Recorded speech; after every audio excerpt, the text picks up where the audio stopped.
पृष्ठाय भूतले श्रीमते मधुसूदनाय बापूजी इति नामिने नमस्ते मधुसूदनाय भक्तिपाद प्रियाय ते दुर्लभ कृष्ण भक्ति अति सरलताय। ओम नमो भगवते वासुदेवाय। ओम नमो भगवते वासुदेवाय। ओम नमो भगवते वासुदेवाय। कृष्णाय वासुदेवाय देवकी नंदनाय च नंद गोप कुमाराय गोविंदाय नमो नमः। हे कृष्ण करुणा सिंधु दीनबंधु जगतपते गोपेश गोपिका कांत राधा कांत नमोस्तुते। तप्ता कंचन गौरंगी राधे वृंदावनेश्वरी वृषभानुसुतदेवी प्रणमामि हरिप्रिया। श्री कृष्ण चैतन्य प्रभु नित्यानंद श्री अद्वैत गदाधर श्रीवासादि गौर भक्त वृंद। हरे कृष्णा कृष्ण कृष्ण हरे हरे, हरे राम राम राम हरे हरे। चलिए, तो आप सबसे पहले मुझे ये बताइए कि भगवान श्री कृष्ण को वृंदावन में रहना क्यों पसंद था, मतलब ब्रिज में रहना क्यों इतना पसंद था कि वो कहीं पर भी नहीं जाना चाहते थे, वो सिर्फ वृंदावन में ही रहना चाहते थे, ब्रिज में ही रहना चाहते थे। कोई बता सकता है?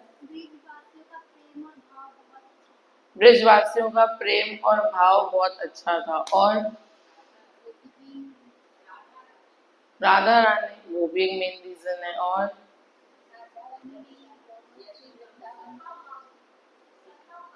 सका भाव मैं बताती हूँ, क्योंकि वो लोग कृष्ण को भगवान मानते ही नहीं थे।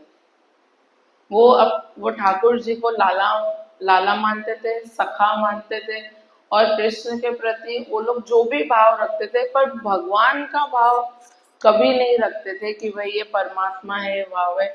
जैसे कि हम सबने सुना है कि जब गोवर्धन लीला हो रही थी, तो जब कृष्ण ने अपनी उंगली पर गोवर्धन पर्वत उठा लिया था, तो सारे ब्रिजवासियों ने गोवर्धन पर्वत के नीचे क्या लगा लिए थे?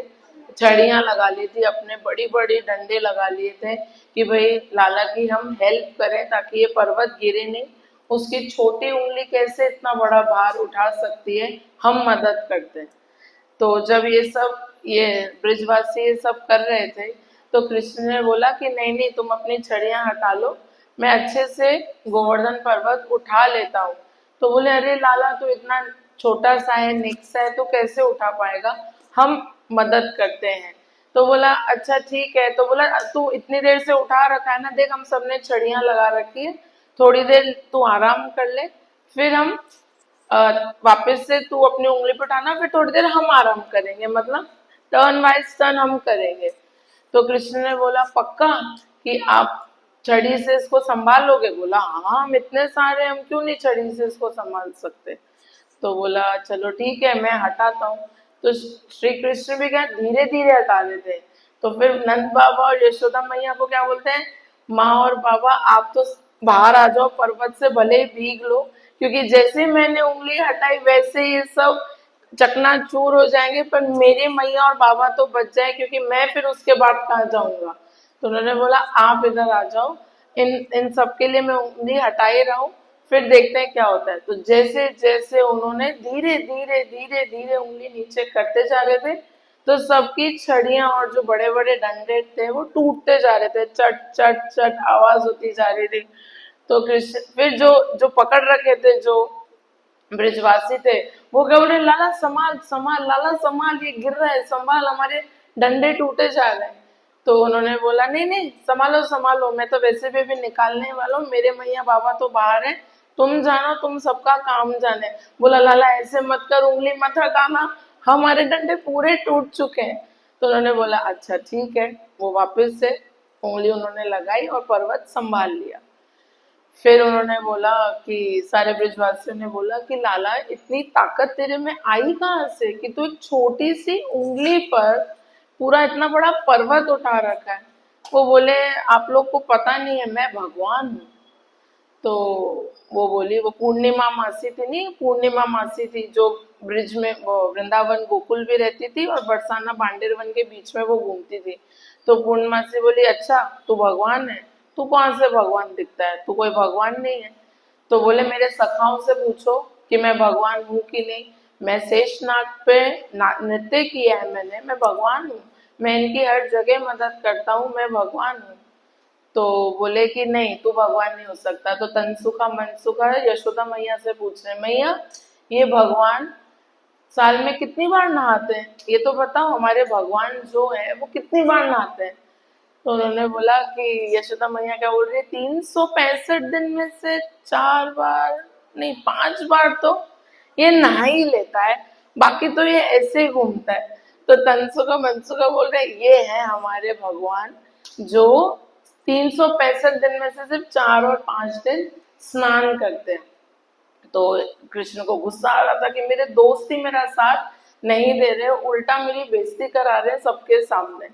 तो उन्होंने बोला, आओ तुम लोग तो मेरे पैर छुओ, तुमको तो मेरे को प्रणाम करना चाहिए कि मैंने कितनी बार तुम लोग को बचाया है। तो बोला कैसे बचाया? एक उन्होंने पूछा, ब्रजवासी ने बोला, पूतना का वध किसने करा, इन सारे राक्षसों का वध किसने करा? तो बोला वो तूने थोड़ी करा है, हमारे ब्रिज की वाइब्रेशन ही ऐसी है कि कोई भी राक्षस जैसे ही अंदर आता है उसकी एनर्जी कम होती जाती है, और एक पॉइंट आता है कि जब वो बिल्कुल एनर्जी खत्म हो जाती है और वो जो राक्षस है वो अपना शरीर खुद ब खुद त्याग देता है, और तू क्या करता है लाला, उसको जाके टच करके बोलता है मैंने मारा।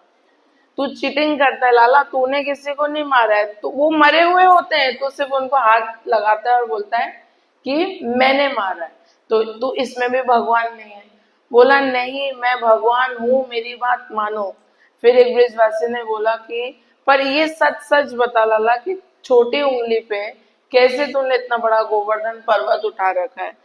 तो यशोदा मैया ने पूछा कि अब मैं पूछती हूँ, चल मुझे तो सच सच बता कि कैसे उठा रखा है।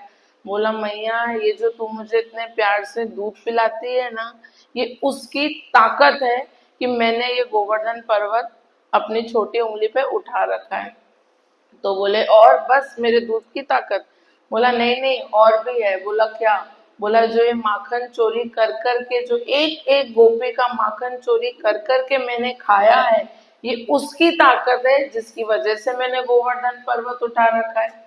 तो एक ब्रिजवासी ने पूछा ऐसा कैसे, इन सबके घर का माखन? बोला ये क्योंकि माखन निकालने में परिश्रम लगता है, तो जैसे इनकी मेहनत लगती है वैसे ही ये जो मेहनत है वो माखन में जाती है। जब मेहनत माखन में जाती है और मैं खाता हूँ, मैं चुराता हूँ, मैं खाता हूँ, तो इनकी वो मेहनत मेरे अंदर आ जाती है। तो परिश्रम का माखन होता है, तो मेरे अंदर भी ताकत आती है, मैं भी परिश्रम करने के लिए तैयार रहता हूँ, इसलिए मेरे में ये भी ताकत आती है।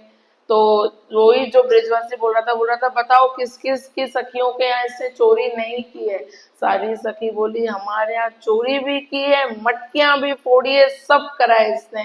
तो बोला देखो पूरे ब्रिजवासी की गोपियों का और मेरी यशोदा माँ की दूध का, मेरे घर के माखन का जो मेरे अंदर आप लोगों की ताकत आई है। मतलब उनका कहने का था कि जो भी भक्त गण मुझे परिश्रम करके, जो मैं चुराता हूँ, मैं खाता हूँ, या जो मुझे प्रेमवश जो भी अर्पण करता है मैं उसको स्वीकार करता हूँ। पर एक बात ये समझने की है कि अगर आज के युग में, अगर आज मैं आप लोग को ये सारी बात ऐसे बोल रही हूँ तो कोई लोग बोलेंगे ऐसा थोड़ी होता है भाई, 21वीं सदी में थोड़ी कोई ये मानेगा कि भाई ये हम परिश्रम कर रहे हैं पर उसका गुण किसको लग रहा है, श्री कृष्ण को लग रहा है, वो नहीं मानेंगे। तो भगवान ने तभी बोला कि मुझे सरल लोग बहुत पसंद है, कि जो भी मैं बोलता हूँ वो हाँ करके मान लेते हैं, वो अपना तर्क वितर्क नहीं करते। अब सारी गोपियां बकायदा मान भी रही थी कि हाँ ये हमारे परिश्रम के माखन का फल है, तभी तेरे में इतनी ताकत आई है। यशोदा मैया खुद बोल रही है हाँ मेरा प्रेम भाव से जो मैंने तेरे को दूध पिलाया है ये उसका फल है कि तेरे में आज इतनी ताकत है और तू इतना सामर्थ्य है कि अकेला छोटी उंगली पे गोवर्धन, मतलब तू पूरे हाथ पे तो क्या क्या उठा सकता है, वो तो हम सोच भी नहीं सकते। तो फिर कृष्ण ने, फिर सारे उन लोगों ने बोला, ब्रिजवासियों ने, देख लाला हमें लग रही है भूख, 56 भोग बना है हम खा रहे हैं, तू ऐसे ही खड़ा रहना, ठीक है, हम खा लेते हैं और हम एक साथ तुझे देखेंगे। जब हम सारे तुझे एक साथ देखेंगे तो हम सबकी खाने की जो मेहनत है, बनाने की जो मेहनत है, वो तुझे मिलती रहेगी। तू ऐसे ही खड़ा रहे, तू बिल्कुल भी मत हिलना, नहीं तो तू हिलेगा तो हम सबका क्या होगा। कृष्ण बोले, वाह क्या बात है, 56 भोग लगाने जा रहे थे इंद्रदेव को, मैंने बोला गोवर्धन को लगाओ, अब मैं नहीं खा रहा हूँ और तुम लोग सब ब्रिजवासी मुझे बोल रहे हम खा लेते हैं।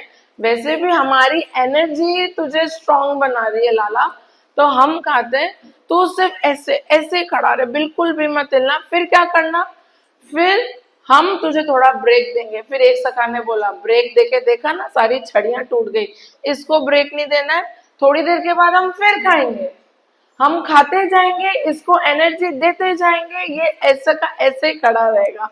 तो कृष्ण भगवान और हंस रहे थे कि आप लोग क्या मतलब क्या ही कर रहे हो। फिर उन्होंने बोला, एक एक ब्रिजवासिनी थी, उसको बोला कि मैंने तुम्हें बोला था ना कि मैं जय जय मतलब मैं भगवान हूँ, तुम मेरी बात मानो। तो बोला कि नहीं, मैंने क्या आपकी बात नहीं मानी। बोला, उस दिन तुमने अपने घर पे सत्यनारायण की कथा रखी थी, सत्यनारायण की कथा रखी तो मैंने आपको बोला कि भाई मेरे को रखो ना, साक्षात मुझे माखन खिलाओ। सत्यनारायण की कथा के लिए मिश्री मावा खीर मालपुए सब बना रही हो, गोपी को बोल रहे थे वो कि मैं आया हूँ मुझे खिला दे, मुझे भोग लगा दे। तो वो गोपी ने बोला, लाला भाग जा यहाँ से, नहीं तो अभी तेरे पीछे छड़ी लेकर भागूंगी, यहाँ से भाग जा, तू कोई भगवान नहीं है, सत्यनारायण की कथा है, मुझे उनको भोग लगाना है, इसलिए मैं ये सब कर रही हूँ।